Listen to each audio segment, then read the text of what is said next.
Boa noite, pessoal do É Política Brasil. Hoje estou recebendo aqui o senador Álvaro Dias, um dos políticos mais influentes do estado do Paraná, se não o mais influente do estado do Paraná, e um dos políticos mais influentes do Brasil. É um prazer recebê-lo aqui, senador. O prazer é meu, Miguel. Um grande prazer. Essa oportunidade sempre preciosa, né, de conversar com os paranaenses. Nem sempre temos essa chance, né? Então, apesar das redes sociais, né? Nós conversamos muito pelas redes sociais. Mas aqui é diferente, né? Nós certamente vamos alcançar um grande público falando com você aqui nesse seu programa É Política Brasil, né? Então, senador, o senhor não precisa se apresentar, né? O senhor não precisa de apresentação. Eu quero ir direto a alguns temas polêmicos aqui, porque Brasília teve recesso, mas não parou. Não é verdade? Não para. Na verdade, não para. Então, o primeiro tema que eu quero abordar aqui, que incomodou o Brasil inteiro, que é a invasão nos telefones do nosso ministro Sérgio Moro. Exato. O que o senhor tem a contar para a gente um pouquinho? Bem, é um fato escandaloso pelo número de celulares que foram invadidos, né, que foram, na verdade, assaltados, né, roubaram as mensagens desses telefones celulares, bisbilhotando a privacidade das pessoas, né, cometendo o chamado crime cibernético. Por isso, nós que éramos já considerados aí uma espécie de república de bananas, em razão de determinadas trapalhadas no mundo da política, né, passamos a ser considerados agora a república dos hackers, né, porque afinal dizem que cerca de 900 e poucos telefones celulares foram atingidos pelo hackeamento, né? Bom, o importante é concluir por que ocorreu isso. Certamente não foi uma atitude de prazer dos hackers, né? Em segundo lugar, eles não fizeram isso de graça. Obviamente, eles tiveram uma remuneração, um ganho. Tiveram um objetivo que é explicitamente o de ganhar dinheiro. E a mando de alguém. Tanto é que se encontrou lá já uma caixa com 100 mil reais em espécie e já se identificou uma movimentação financeira de mais de 627 mil reais do casal de hackers, né? 2 dos 4 hackers que atuaram nesta organização criminosa. E, evidentemente, é preciso saber quem mandou fazer isso, quem pagou por isso. Porque o objetivo, do meu ponto de vista, é visível, não é? Qual foi o objetivo? Atingir a Operação Lava Jato, certamente. E para atingir a Operação Lava Jato, comprometendo-a, desacreditando-a, desqualificando-a, era preciso atingir aqueles que foram os seus ícones. Sim. Então, o juiz Sérgio Moro, então era juiz, agora é ministro, e o procurador Deltan Dallagnol, sobretudo, as duas figuras mais notórias da Operação Lava Jato. Então, divulgaram seletivamente as mensagens. Escolheram algumas mensagens para divulgar. Essas pessoas estão presas? Estão presas. 4 delas foram presas. Não sabemos do envolvimento de outras pessoas. Por exemplo, a Manuela Dávila, que foi a intermediária até o Glenn Greenwald, que é o jornalista do Intercept, que divulgou estas mensagens, ela ainda não foi ouvida porque está no exterior. Então ela será ouvida também, prestará depoimento. Mas é evidente que a tarefa agora da Polícia Federal é chegar aos mandantes, não é? Sim. Aos patrocinadores. Eu estava dizendo que houve uma seletividade na divulgação das mensagens, porque se mais de 900 celulares foram alcançados pelo hackeamento, por que só divulgaram as mensagens que diziam respeito ao Sérgio Moro, Deltan Dallagnol e mais alguns procuradores? Exatamente porque tinha um objetivo central, que é o ex-presidente Lula, que está preso em Curitiba. Então, as mensagens diziam respeito ao presidente Lula. E, coincidentemente, pouco antes da divulgação, pouco depois de ter recebido as mensagens do hacker, o Glenn Greenwald esteve com o presidente Lula em Curitiba e em seguida ele divulgou as mensagens. É um absurdo isso, né? Então há aí um cronograma que se encaixa perfeitamente, não é? Numa orquestração de um plano. Exato. O que nos deixa tranquilos em relação a esta conclusão de ter havido uma conspiração contra a Operação Lava Jato, com dois objetivos. Primeiro, soltar os que estão presos, anulando provas e, por consequência, anulando decisões judiciais que foram competentes e levaram esses ladrões para a cadeia. Sim. E, em segundo lugar, comprometer novas investigações que estão em curso, né? Há investigações ainda em andamento e elas certamente seriam suspensas se chegassem a comprovar que essas conversas entre procurador e juiz foram conversas comprometedoras, ilegais, imorais.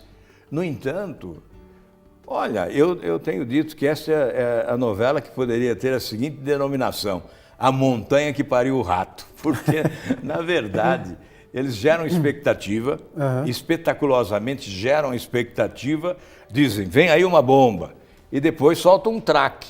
Então é a montanha que pariu um rato.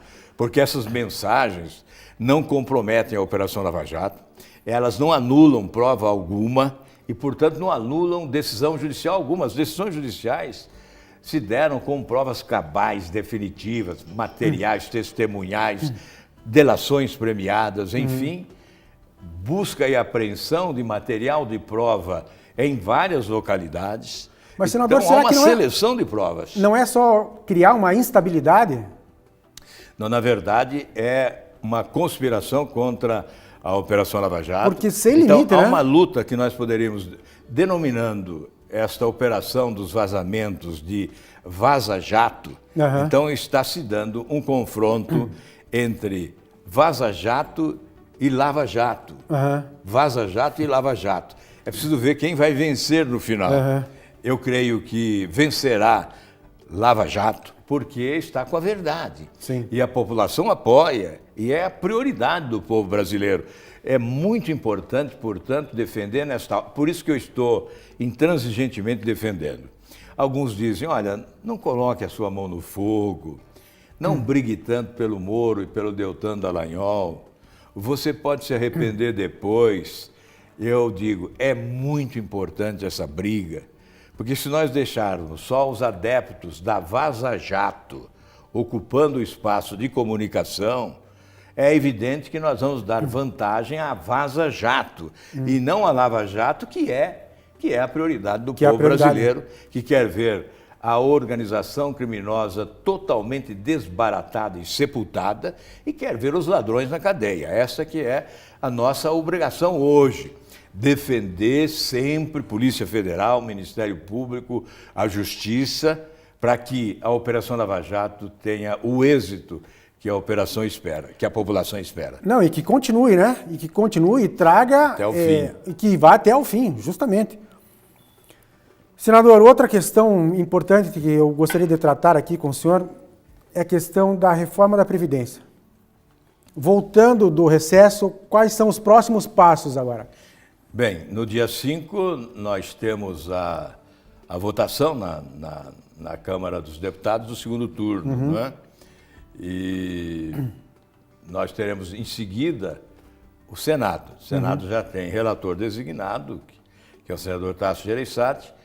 Então, o que há lá de pretensão, ou de tendência, eu diria, das lideranças, é de que nós aprovemos o que vem da Câmara como está, para não retardar mais, porque, veja, já são 7 meses.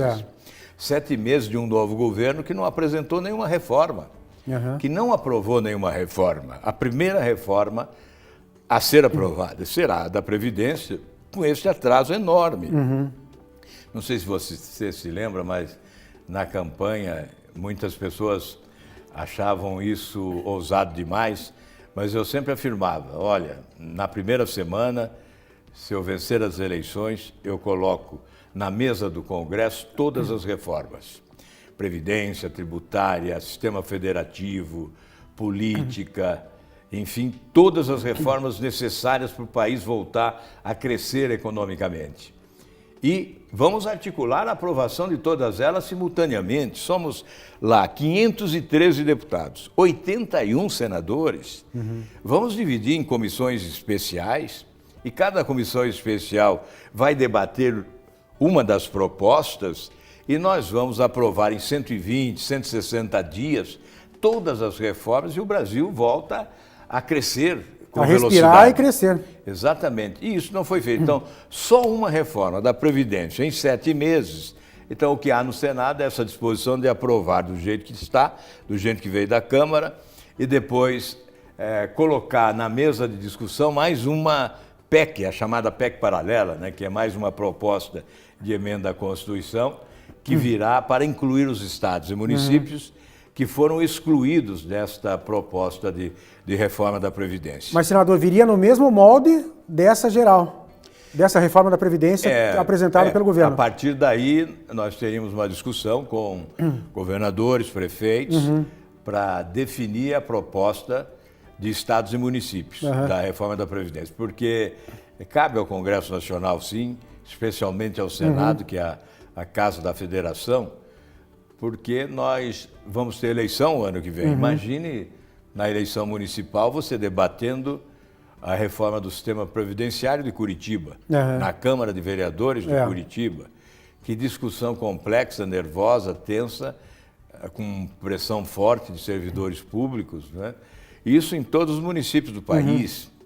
Por isso, cabe sim ao Congresso Nacional resolver esse problema, entregar esse problema resolvido para os estados e municípios. Essa será uma tentativa do Senado, mas nós vamos depender depois da Câmara dos Deputados, né? Porque a proposta vai para a Câmara. Tá certo.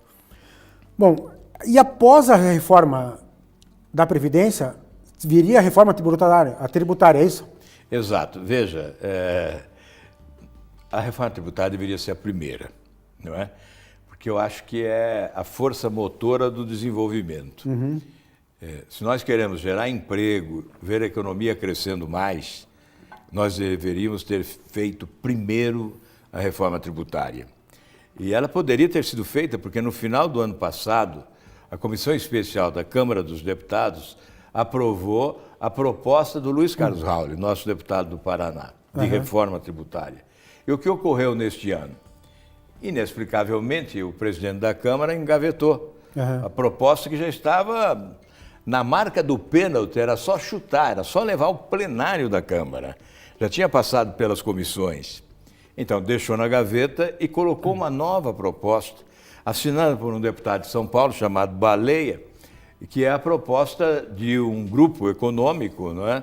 De várias empresas e bancos que, por intermédio de um economista, Bernardo Api, apresentam esta proposta, que está lá na Câmara. Então, ela já está um pouco avançada em relação à do Senado, porque nós adotamos a proposta do Rauli. Eu levei o Rauli ao Senado, levei ele primeiro à minha bancada do Podemos, depois levei as lideranças de todos os partidos e ao presidente do Senado. Ele colocou a sua proposta, nós convencemos o presidente do Senado a subscrever em primeiro lugar, e 65 senadores assinaram a proposta do Luiz Carlos Rauli. Então, temos lá no Senado a melhor proposta de reforma tributária. A que está no Senado é do Rauli, do nosso deputado. Exato. É melhor que essa apresentada pelo deputado? No meu entendimento, ela é mais moderna, é mais ampla, ela enxuga mais. Por exemplo, 10 impostos transforma em um. A outra que está na Câmara é de 5 impostos transforma em um. Essa é mais rápida, a transição é mais rápida, né? Essa do Rauli. E tem um sistema eletrônico que eu considero a grande inovação. É de um judeu residente em Santa Catarina, a idealização desse sistema eletrônico eliminaria toda a burocracia, né, no pagamento de impostos. As notas fiscais, guias, etc., seriam substituídos por um sistema eletrônico que acompanha o passeio do dinheiro. Você vendeu o produto, o dinheiro vai para a conta bancária da empresa e lá sai o dinheiro que vai para a Receita Federal, para a União, a parte que vai para o Estado e a parte que vai para o município automaticamente. Então, elimina a burocracia. e certamente facilita. E torna mais rápido também, né? Exato. É um sistema tributário facilitador, simplificador e progressivo, que vai tributar mais na renda do que no consumo. Hoje é o inverso. Hoje tributa mais no consumo do que na renda. E isto concentra a renda, ao invés de distribuir renda, que é um dos objetivos do modelo tributário competente. Então, tributando mais na renda do que no consumo, os brasileiros poderão consumir mais. Vamos aumentar a capacidade de consumo do povo brasileiro. Consumindo mais, porque os produtos terão um custo inferior, já com a redução de tributos, não é? Consumindo mais, a indústria vai ter que produzir mais e o comércio vai ter que vender mais. Então, a roda da economia vai girar com mais força. A economia vai crescer mais, vai gerar mais empregos. E a consequência é que o próprio governo vai arrecadar mais, com uma melhor distribuição do ônus, em primeiro lugar, que é a obrigação de pagar, né? Então, quem pode mais vai pagar mais, quem pode menos vai pagar menos. Esse ônus será bem distribuído com justiça, não é? E também a receita será melhor distribuída entre os entes da federação, entre o município, o estado e a União.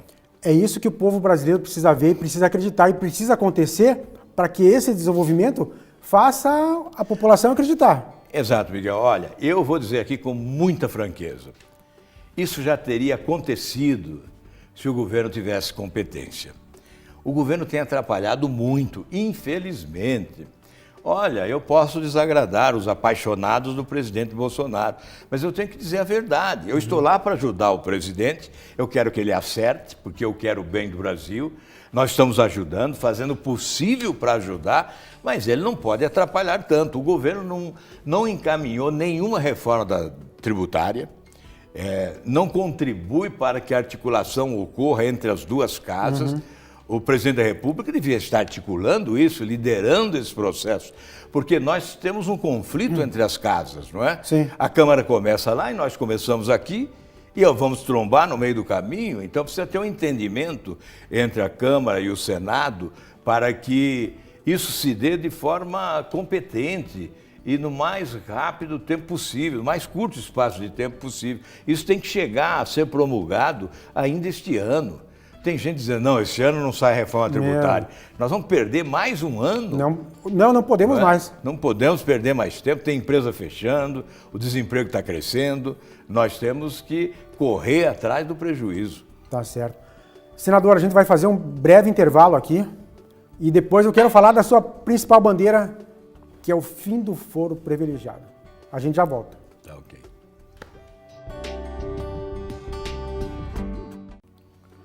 Senador, voltando ao nosso assunto ali, qual a importância de acabarmos com o foro privilegiado? Olha, tem sido sim uma luta nossa desde 2013, foi quando eu apresentei esse projeto, né? Levamos anos para a sua aprovação no Senado. Em 2017 ele aprovou no Senado, foi para a Câmara e ficou parado. Agora está com os dias contados porque o presidente da Câmara nos prometeu que colocará em votação agora no mês de agosto. Nós vamos cobrar isso. Então, esse projeto acaba com o privilégio de mais de 55 mil autoridades, que são colocadas numa espécie de pedestal quando se trata de justiça. As autoridades só são julgadas no Supremo. E eu disse, são mais de 55 mil autoridades. O Supremo tem 11 ministros. O Supremo não tem essa expertise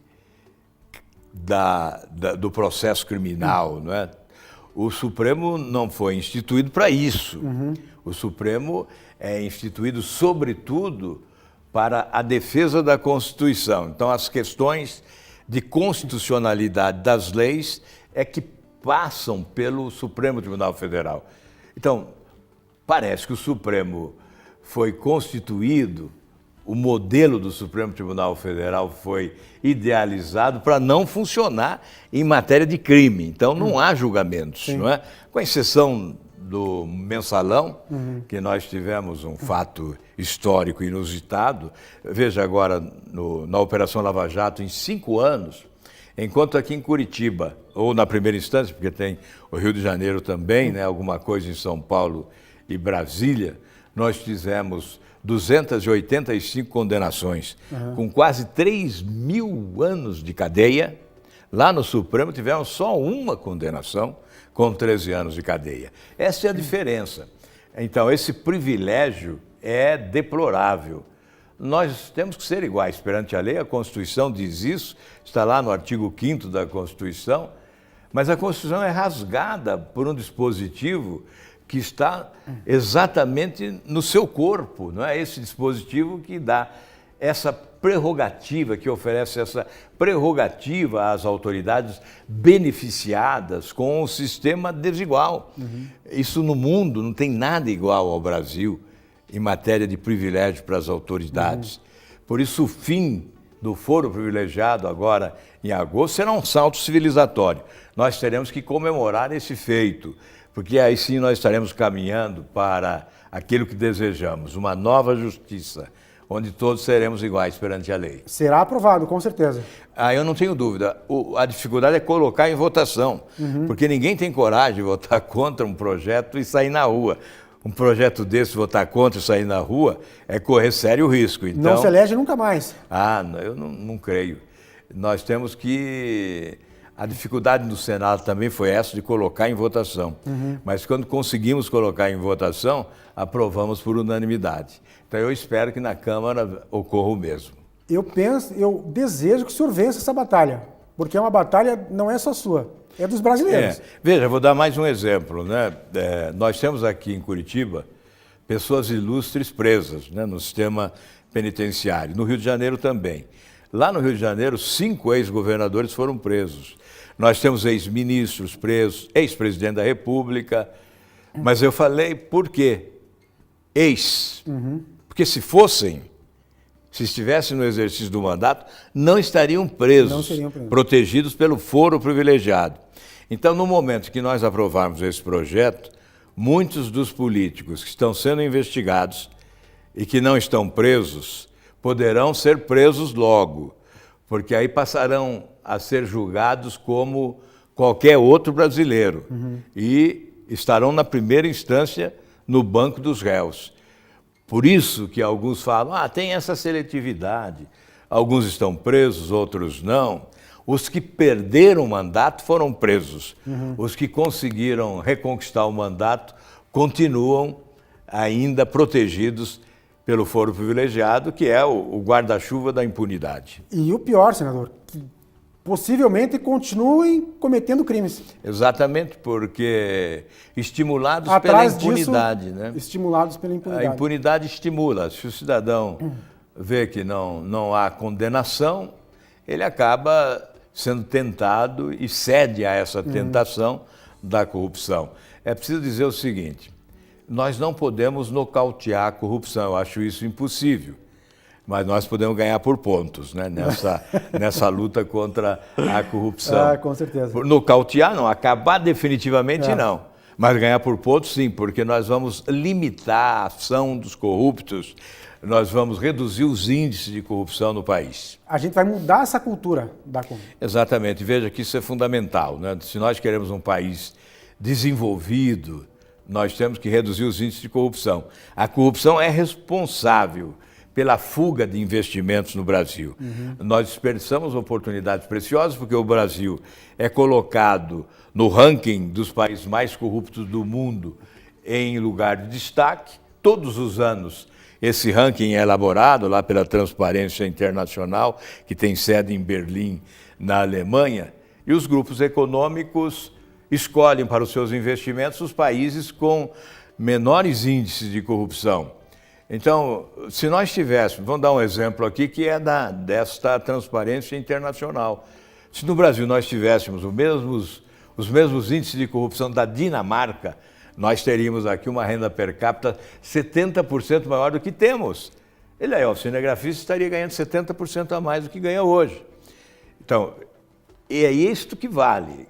Essa briga contra a corrupção não é apenas uma mera encenação. Sim. Da minha parte, não é. Isso freia o nosso desenvolvimento. É a minha prioridade de sempre. Eu sempre adotei como prioridade absoluta na minha atuação política o combate à corrupção, porque eu sei do mal que ela produziu para o Brasil.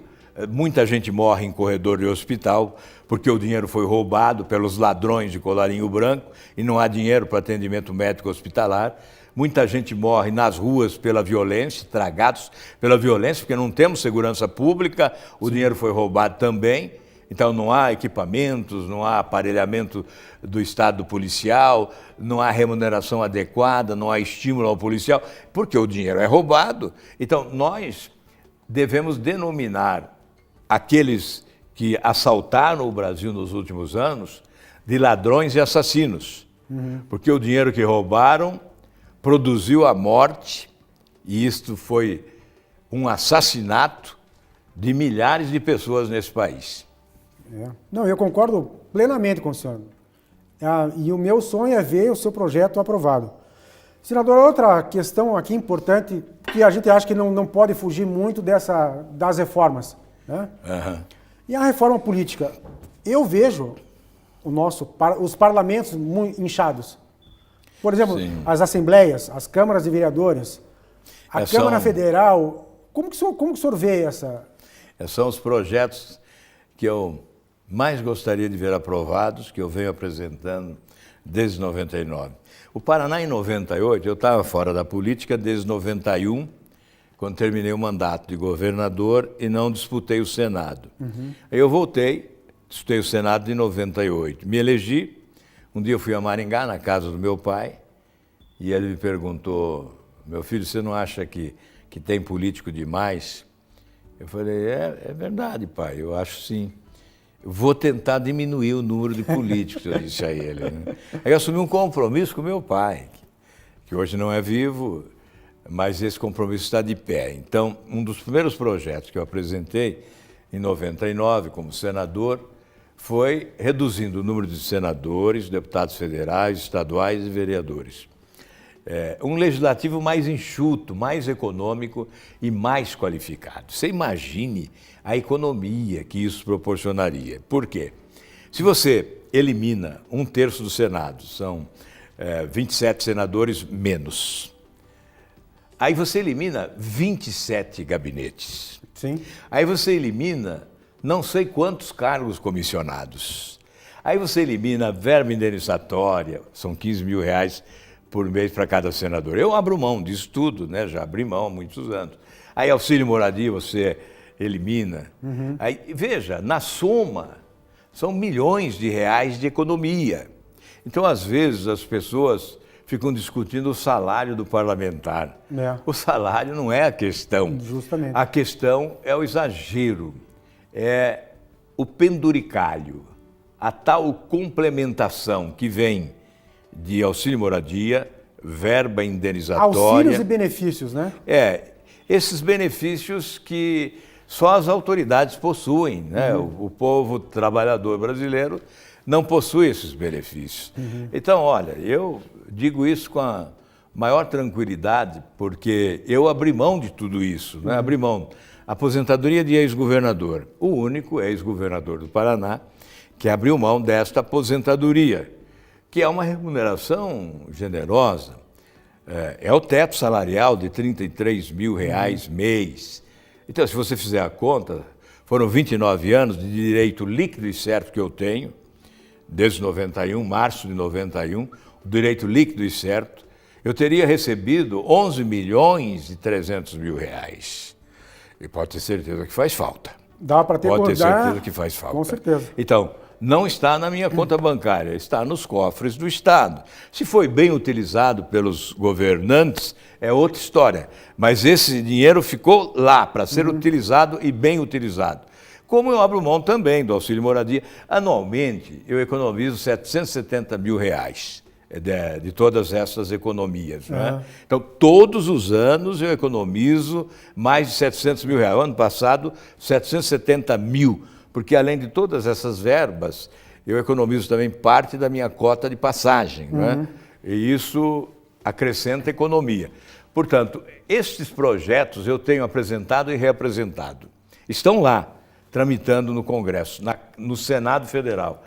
Mas eles não andam, porque não há uma pressão popular a favor deles. Só andarão o dia que a população pressionar para que eles sejam aprovados.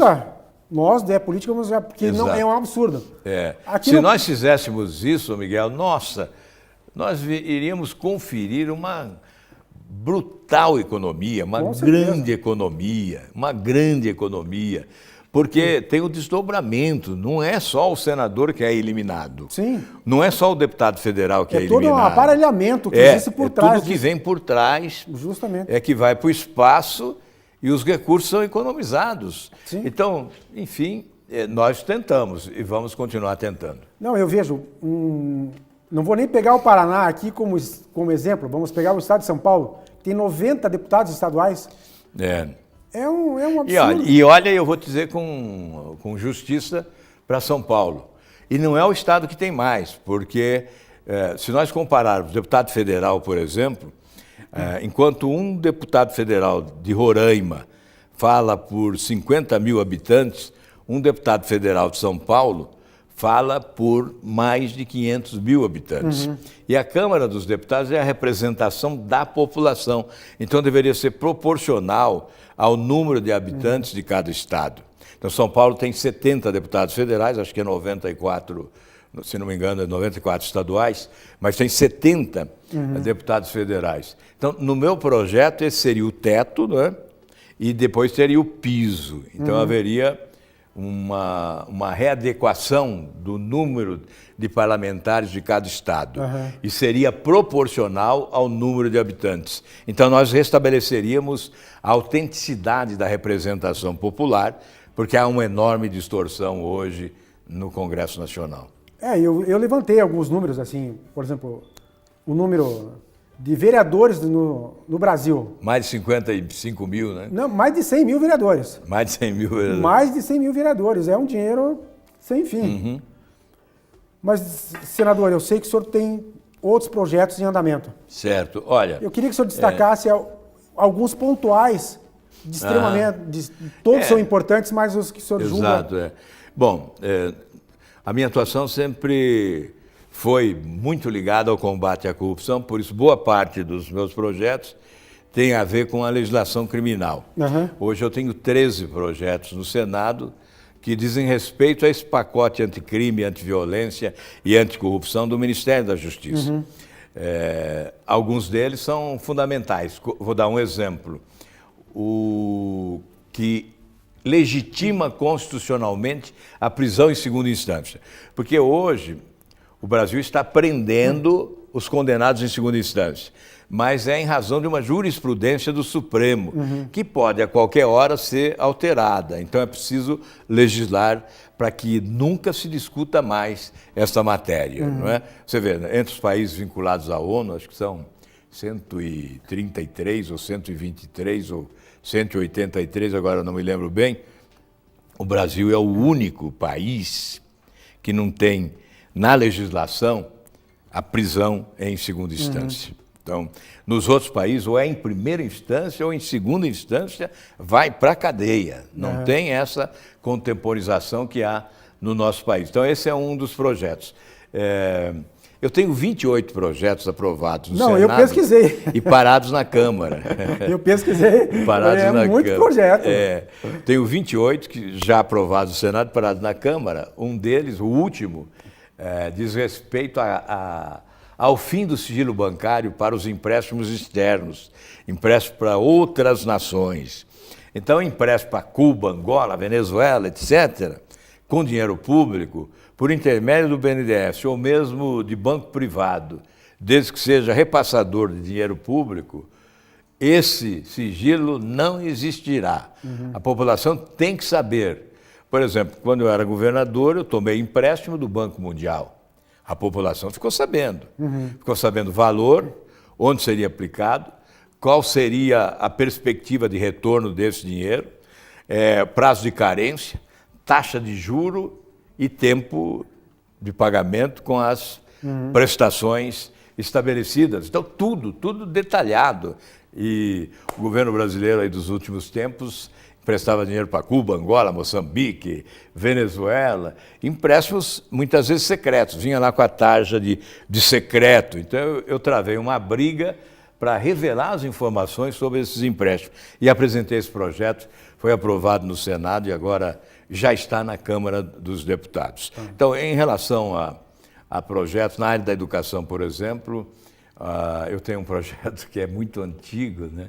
É de quando eu fui deputado federal, que foi aprovado, foi em 1981, no dia 30 de junho de 1981, foi promulgada a emenda à Constituição de minha autoria, que concedeu aposentadoria especial aos professores, aos 25 anos de serviço para a professora e 30 anos de serviço para o professor. Então, esse é um dos projetos mais antigos, né?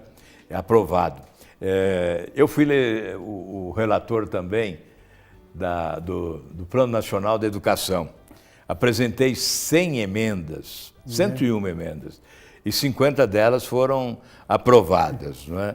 Então, inovamos um pouco, avançamos um pouco, melhoramos a proposta do governo. Pena que o governo não consegue cumprir, porque a legislação acaba ficando uma manifestação de intenção que acaba não sendo executada por incompetência dos governantes, não é?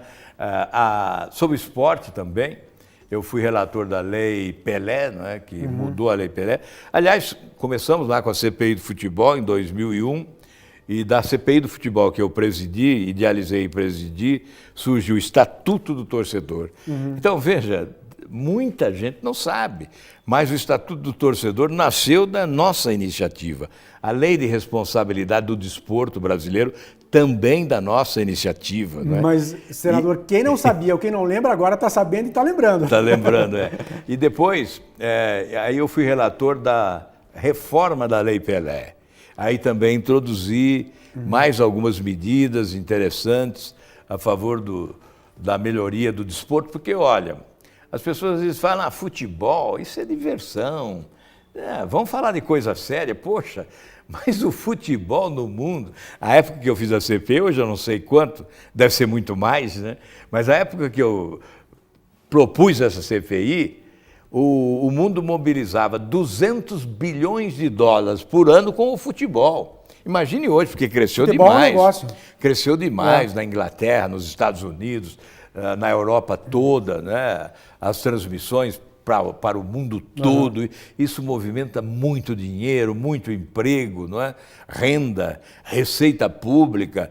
Então, o futebol é sim uma atividade econômica da maior importância para o desenvolvimento do país e é nossa obrigação cuidar dele. Eu tenho lá agora um projeto que transforma a seleção brasileira no patrimônio cultural do povo brasileiro, para podermos transformar a CBF numa espécie de paraestatal, para que ela seja fiscalizada pelo Tribunal de Contas da União e todas as federações, para acabar com essa caixa preta, muita corrupção, desvios, porque não há auditoria, não há fiscalização. Não há fiscalização. Então nós estamos com um projeto pronto, aliás, eu até pedi para o Cajuru, seu relator, ele foi o relator, está pronto na comissão para ser votado, que dá uma nova conformação jurídica à CBF, para que esta regulamentação possibilite transparência, a fim de que prestação de contas seja uma exigência. Senador, eu quero que o senhor deixe aqui um recado para os paranaenses e para os brasileiros, como pela sua importância dentro do nosso estado e dentro do nosso país. Deixe um recado otimista para a gente, por favor. Olha, nós estamos por atravessar o Rubicão.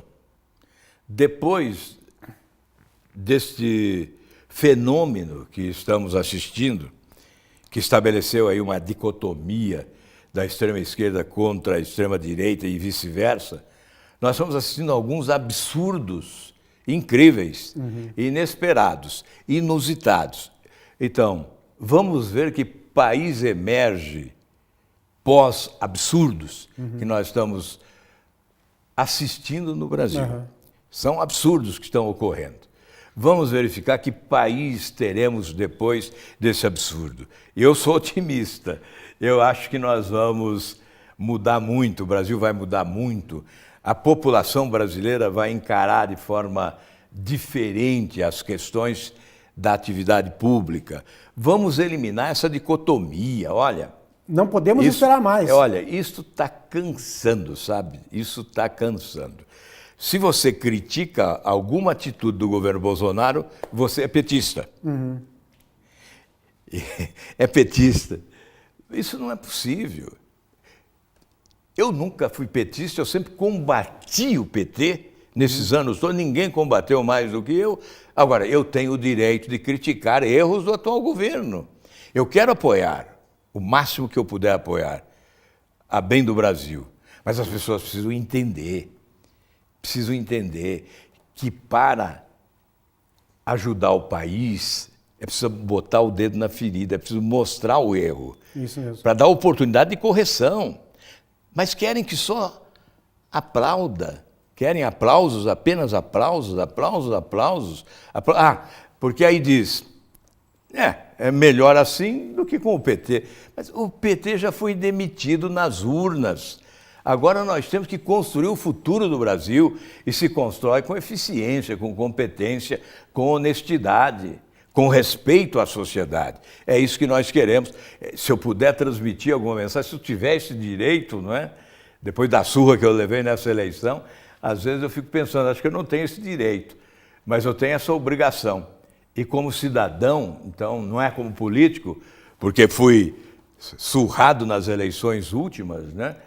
Não é como político, mas é como cidadão. Olha, pensando no Brasil, nos nossos filhos, nos nossos netos, pensando no Brasil, vamos acabar com essa esquizofrenia de extrema esquerda e extrema direita, como se não existisse vida e inteligência ao centro. Pessoas bem-intencionadas, progressistas, que querem caminhar adiante. Enfim, esta é a mensagem que eu posso transmitir. O Brasil será outro país se nós eliminarmos essa loucura desse confronto esquizofrênico entre extrema esquerda e extrema direita. Senador, foi um prazer recebê-lo. Valeu, meu caro. Um abraço. Obrigado, viu? Bem-vindo ao É Política Brasil. Estamos aqui sempre que o senhor quiser prestigiar a gente. Muito obrigado. Um grande abraço a todos. Boa noite e um abraço do É Política Brasil.